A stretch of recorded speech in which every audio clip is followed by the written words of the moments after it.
No, this is how we're starting the show. Good God. Welcome to this segment in which going on? with which we're talking with Paul and Ryan about their brand new show, Now Hear This. Paul and Ryan, how are both of you doing? I've taken over this interview. I'm afraid. Don't be afraid. I was gonna say you should be afraid, but I'm gonna die. I'm gonna listen to Paul. Paul's my boss on the show, and I do what he says because he gets very angry. Ryan, you're having a wonderful day. I'm having a great day today. When the day we're recording this is a release day in the music business, and what will go wrong will definitely go wrong on a release day in the music business. So it's just whack-a-mole. But I'm having a good time. I'm happy to be here with you guys. Oh, good. Just ask Ringo from Bad Boy. And that voice you're hearing right now is our father and yours, including Ryan's father now at this point, Wayne Kaminski. It's my new dad. Wow. Now Hear This is your guys' new podcast in which you each listen to a recommended record, correct? Yes. And come back and discuss this said record, usually new to one of y'all. Well, we've both been on separate shows where we're focusing in on one very specific artist, and the episodes are one very specific album for one artist, and it attracts a certain type of audience that is only interested in one thing, and we thought, what if we talk about different artists? What a novel idea for that. And I don't know, it just came from a lot of conversations. Paul and I have a lot of fun when we record together, and it's quick. If the episode's an hour, you're probably only recording for an hour and 2 minutes or something like that. Yeah. So it was just easy, Yep. I think I approached you because I was a big fan of your show, Ryan. Take It Away, and that's how we met. I was listening to your show, and everyone on this call right now is a big fan of Take It Away. And if anyone listening to this interview right now has not heard that show, definitely check it out. It's the complete Paul McCartney archive podcast where they go through every Paul McCartney record. And everyone on this phone call is also a gigantic Paul McCartney fan. That is true, yeah. Mm-hmm. I'm 60 feet tall. I am the largest Paul McCartney fan there is. You're 59'11". Don't give me that. I like Pete best. Well, what a wonderful segue, 60 feet tall. James and I host a Jack White podcast. That's a song Jack does. And so James and I do a similar thing to Take It Away, although our topics are a little more varied. Ryan, you and Chris Mercer, your co-host, tend to stick to album by album going through. Yeah. But I quite like the album approach, and sometimes James and I do that. And then Dad, the show that you do that James and I help produce is Yesterday and Today, and that is more of a chronology of Beatles history. And so between the four of us, we've listened to a lot of different podcasts. We make a lot of different podcasts, and when Ryan and I got together, we were trying to think of a different way to approach maybe a multi-artist show, as Ryan said. So what we do is we've each taken 6 albums that are important to us individually, respectively, and we share them with the other one, and then we go back and forth and trade off albums. So what you're going to hear on each episode of Now Hear This is a different record by a different artist, and one of us will be very passionate about that record, and one of us will be coming in completely cold. And at the time of this recording, Ryan and I have gone through 10 episodes. We've recorded 10 episodes, and let me tell you, some of these get a little contentious. Mm-hmm. Some of these are just straight up love festivals. Yes. And then sometimes we don't even know what to make of these albums. That's true. It's absolutely true. You can make them into a hat or a brooch. Sorry. I have a question for both of you. Yes, Dad. Okay. Will there be any type of range for the albums that you'll be reviewing, whether they be through the 60s on upward, or will you be going backwards in time as well and looking at different artists, say the Hoagie Carmichaels or the Gene Autry's and those type of things? There's a couple records that date pre-60 for me. I don't think I'm going to dig those out until a later season. My idea of that show is limitless. It's no limit. The record could come out the week before. I was texting Paul, hey, can I change one out? And we were like, no, let's stick to the script because, I just want to be as flexible as possible. Mm-hmm. Yeah, it has to be a record that means something to one of us. So I would say as far as pre-60s material, I'm not listening to a whole lot of albums that are from that era because it also has to be an album proper. And I feel like the album as an idea really gained prominence in the 60s. So you might not see too much before that, Or if you do, it would be more of like a collection of songs like those Right. early Elvis records or early rock and roll records. But What's your favorite Hoagie Carmichael album, Paul? Go. The best one, yeah. The best one's his favorite one, yeah. I think he's a character in Jaws 3. But so I think the records that we've mainly chosen, at least for this first season, are sticking to. Well, actually, we ran kind of a pretty tight gamut. We've got at least 160s in there, at least 170s in there, at least 180s. Definitely an 80s one in there. I think we skipped the 90s, but we definitely have a bunch post 2000 and even a couple modern records. So yeah, like Ryan says, it's very flexible, limitless in that capacity. And, you know, eventually we may want to branch out outside just the album form proper. But I think for right now, we're sticking in that album idea. How did you guys come up with the name Now Hear This? Oh, man. Well, Ryan, maybe we can tag team this one, but Sure. when we were discussing the show originally, we batted around a couple different ideas for names. We had, what was the first one? We had Take the Wheel was Yes. what was the first idea. When the show was going to be us driving around listening to these albums. But then we learned quickly that when you record a podcast in a car and then people listen to the podcast that's recorded into the car, it freaks them out when they hear traffic noise. They think they're getting honked at, and they're actually not. So we didn't, This idea intrigues me greatly, of one person being very passionate and the other kind of coming to it fresh. Are you guys going to be including any possible guest appearances? Are you looking to branch out into having other people bring their favorite albums on? Or are you guys trying to stick to just for you guys? I think season 1, for the most part, we are kicking around a surprise idea for the end of the season 1 or series 1, however you want to say it. I'm open. If I can dig somebody out from the closet of some lost album that wants to talk about it, like I think of the Denny Lane stuff on Take It Away, and we're like, hey, what about this album from '86? I haven't thought about that since 1987. That type of thing. I definitely would. Interesting.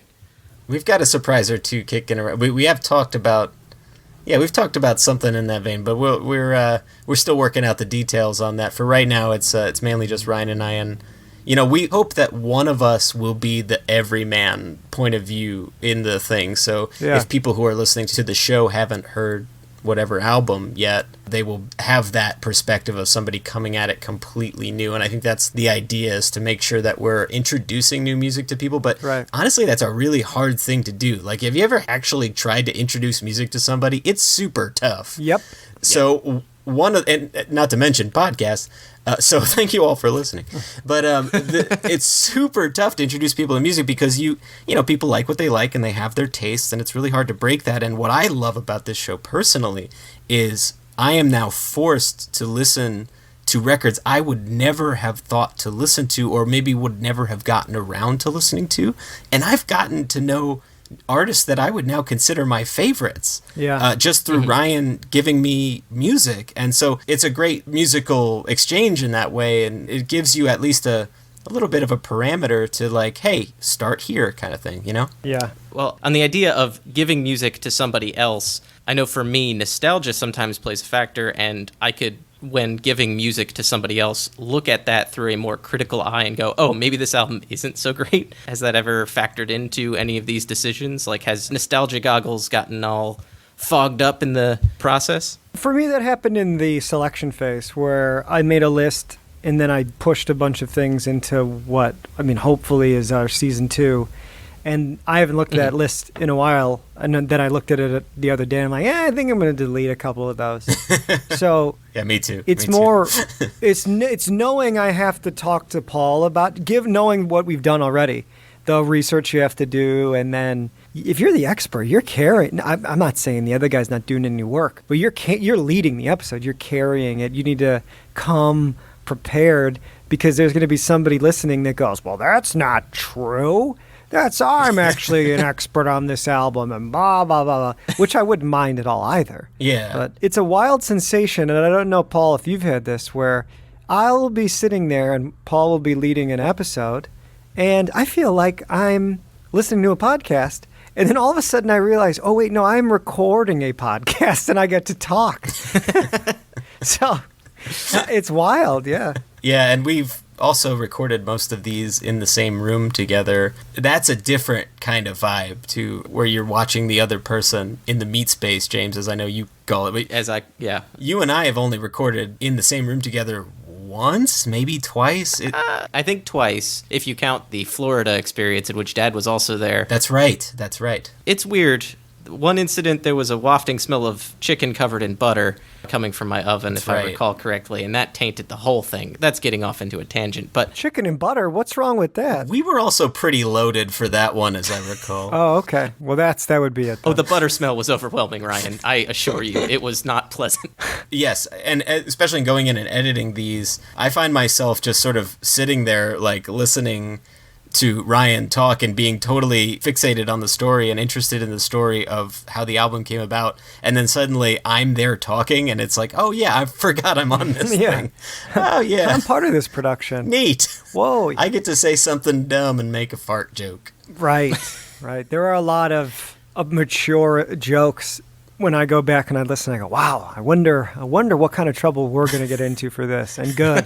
That's good marketing. Have you listened to episode 4 yet, Ryan? That one gets pretty sketchy. No, I have them all loaded up. I'm prepared. Even that Todd episode, I was like, whoa, hey now, guys. Yeah. Let's give it a little sneak peek into some of the music that you guys are including. Do you guys want to tell us about some of that you have coming up? Or do you want to save that as a surprise? I mean, let's talk about the first one at least, Ryan, or should we talk about the first two maybe? Sure. Give them a taste, right? Isn't that what drug dealers do? Give them a taste. Yeah, first one's free. Way back in time, someone said try some, I tried some, now buy some, I bought some, oh, oh, oh. So the first one is an album Ryan brought to the table for me to listen to called A Wizard, a True Star by Todd Rundgren. And this one was an eye-opener for me because I have been looking for an entry point for Todd Rundgren for a long time and never really found one that I glommed onto. So this one really blew my mind. It's a weird record, and yeah, I think that leads to some very interesting conversation about it. Because again, I'm coming in this cold. Mm-hmm. To be honest with you, I didn't like Todd Rundgren in the beginning. His solo material, Hello, It's Me, and all that stuff. I got really into him, as I did with David Bowie, when he quit all his solo stuff and joined the band and wasn't up front. And that was Utopia. And that's why I loved Utopia.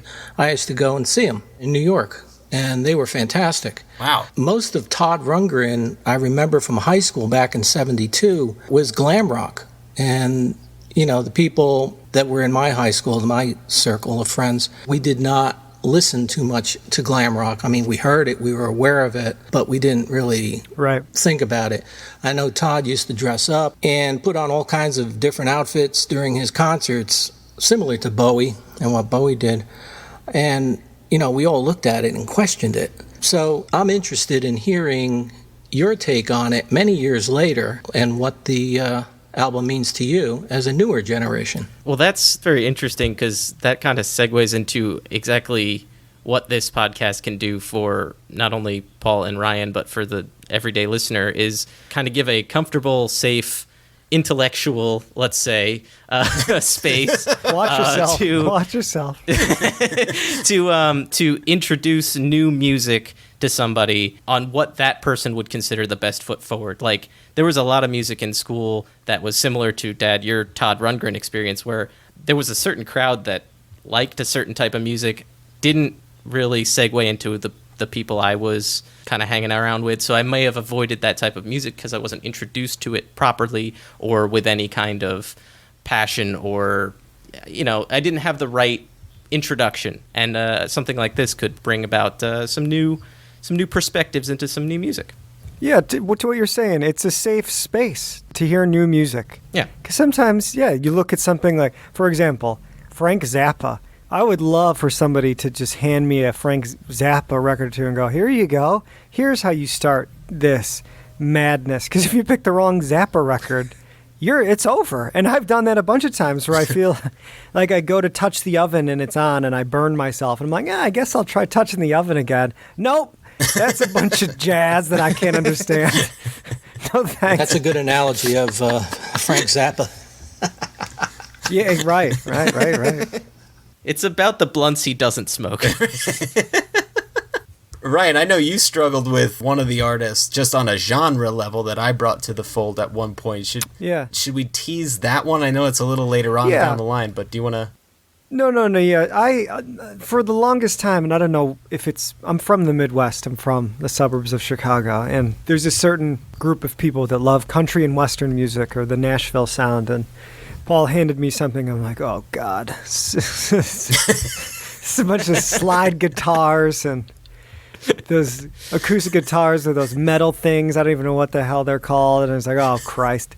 And then you put the album on. It's like, oh shit, this is actually great. I wish I wasn't such an idiot. I wish I had dug into this material more before, because I went on a really enjoyable ride for something that I didn't think that I would like. And I would hope that if you are ready to take a risk and want to hear something new, just put our episode on and maybe you'll have a whole new genre. It happened to me. Might happen to you. And it can happen to you. Well, and James, like you were saying, in high school, there were some artists that I just didn't, or Dad, like you were saying too, like there was just some artists that I didn't feel like I related to at all, was not interested, was confused by, or just, wrote them off. And Ryan gave me a record by one of those artists, and I gained a whole new appreciation for that artist. And so, yeah, I think this is part of it is I feel like I've mainly been talking about how this show has helped us and kind of like, whatever, listen to it maybe, who cares, we're having fun. But like, I found it to be kind of an educational, fun experience. Yeah, it's Now Hear Therapy. Is the new name of the show. Well, that's key. And as I said before, I probably never listened to the entire album before, the Todd Rundgren one. Yeah. So listening to the entire album was interesting. It's a trip, right? It made me bring out my old Todd Rundgren albums and think about it. Hey, there you go. Success. We got Dad. You're next, listener. Oops, wrong planet. Exactly. Hey, guys, we got Dad. You got Dad to think about it, which is a start. It's good. It's a good start. When is your new podcast going to begin? Well, that's a great question. So we are planning on launching episode 1 September 29th. Of this year, which is 2019. So the year of our Lord. Yeah, the year of our Lord George Harrison. What? Yeah, exactly. This is just a little color that you'd hear on the Now Hear This podcast, and frankly, all of our podcasts. Yeah, so we're launching September 29th. We're going to be weekly, and the show is going to run for the entirety of those 12 albums we've picked out for season 1 on a weekly basis, and then we may have a little bit of a surprise at the end there. But yeah, we're launching on September 29th. And James, you've been wonderful. You've designed all of the artwork for this show, which has been fantastic. Thank you so much. Anybody who's a fan of James Kaminski's artwork can check out that lovely stuff on our social media pages. Thank you. Designed is a strong word, but I am glad to have helped. In conclusion. Thank you guys so much for telling us about your new show. It sounds exciting, amazing, and I'm really looking forward to listening to it, diving deep into it, and learning about some new music, because Paul has always been the one to throw new music at me. I know how it feels, Ryan, so you're not alone. He has walked me through a lot of this. So I'm excited to hear some stuff that Paul's bringing to you, and Ryan, I'm excited to hear some stuff that you're bringing to him. And you guys can check it out September 29th. Now Hear This, available wherever podcasts are available. Yeah, we'll go with that. Available. Yeah. I concur. Well, thanks, guys. Yeah, and you know what? Both of the shows that you put together, I love them. They're great. And I'll tell this anecdote because I've told it a couple times, and now I know, you hear these PR stories over and over again. The guys say the same story, and I actually get it. So I'm on the Paul McCartney, one of the forums, one of the online forums. Yeah. Our podcast actually started off as Scrambled Eggs. Well, great title, right? So I'm on one of these forums reading my own reviews because that's the kind of weirdo I am. And then I'm scrolling down like, oh, yeah, take it away. That's a pretty good show. That's all right. These guys are interesting. Some hate us. And then all of a sudden I see, what's a better show? Is a show called Yesterday and Today. And I'm like, oh, come on, seriously? But it's true. It's so thorough and it's well put together, and it's a huge testament to the Beatles, and everybody needs to listen to that. So I just wanted to say that before we wrap up. And listen to Take It Away also, because that show is fantastic and dives deep into the McCartney catalog, which, more people should have their hearts opened up to in general. I agree. And you can skip the Third Man altogether. You can just pass him we away. talk about turkeys way too often for us. There's to like a listen to. turkey thing. It's a whole thing. But for Third Men listeners out there, I'll give a little bit of a hint of one of the albums we are going to be covering this season, and it will not be a spoiler to anyone else but those in the know. But you might just find ourselves sitting on this fence listening to one of these albums. I get it. Oh boy. One of my favorites. I like that one a lot. Spoiler alert. Well, thank you very much. Thanks, Yes. guys. Really appreciate it. Good luck. Cheers. Cheers! All right. Well, let's get back to all of our shows. All right, back to work. Back to work. Back to the Pod Factory. Now hear this. It's working.